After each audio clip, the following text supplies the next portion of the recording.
দেখো আজকে দুপুরবেলা পাপা প্রাপ্তি তুমি কি করছো? কি দিয়ে ভাত খাবে আজকে? ও আজকে হ্যাঁ ও আজকে পনির দিয়ে ভাত খাবে।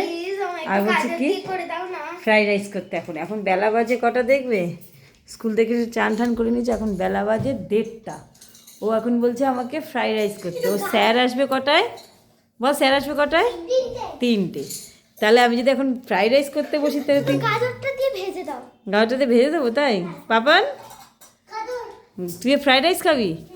দেখো ওরা এখন হচ্ছে বলছে ফ্রাইড রাইস করতে। আর আজকে আমাদের দুপুরবেলার লাঞ্চে দেখবে কি কি হয়েছে। দুপুরবেলার লাঞ্চে হচ্ছে এইগুলো দেখো। এটা হচ্ছে ধোকা করেছে, ধোকার ডালনা। এদিকে বেগুন পুড়িয়ে রেখেছে, মাখা করা হয়নি। এদিকে ঝিঙের তরকারি করেছি বাবার জন্য। আর এটা হচ্ছে পনির হয়েছে, আমাদের ফেভারিট। আর এই দেখো ধোকা ভেজে ভেজে রেখেছে গোট গোট গোট গোট করে, খেতে ভালো লাগে ডাল দিয়ে। আর এটা হচ্ছে সজনে পাতার বড়া। আর এই যে ধোকাটা বলছো না, এটা কিন্তু বাড়িতে বানানো, ঠিক আছে? সুন্দর করে ডাল ঠাল করে আমরা সুন্দর করে বানিয়েছি। আর ডাল এদিকে মা হচ্ছে ভাত বাড়ছে বাবার জন্য, তাই সব কিছু পদে পদে নিয়ে নিচ্ছে। আজকে দুপুরের মেনু এখানেই শেষ।